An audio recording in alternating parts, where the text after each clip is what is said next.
দাদা দাদা দাদা তোকে দেখতে মেয়ে নিজে আসছে। আমাকে ভাল লাগে না, এরা সব কি শুরু করেছে তো কি জানি।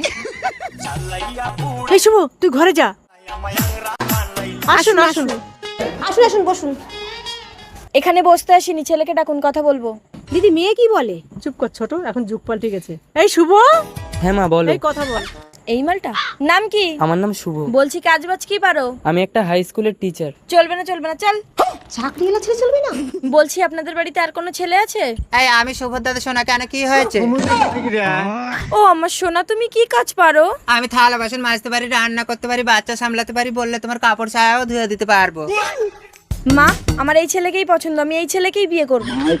এই শুভ, আশ্চর্য, তুমি আমার চাকরিওয়ালা ছেলে বাদ দিয়ে তুমি মূর্খ ছেলেকে বিয়ে করবে? আমার চাকরিওয়ালা ছেলে লাগবে না, আমি অন্নপূর্ণা ভান্ডারের টাকা পাই, আমার একটা রান্না বান্না করার ছেলে লাগবে যে আমাকে শুয়ে শুয়ে খেতে দেবে। দেখেছিস শুভ, তোকে কতবার বলেছি তুই লেখাপড়া শিখিস না, তোর কপালে মেয়ে জুটবে না। এখন তুই হাট করে থাক। এসো বেবি। সত্যি আজকাল শিক্ষার কোনো মূল্য নেই।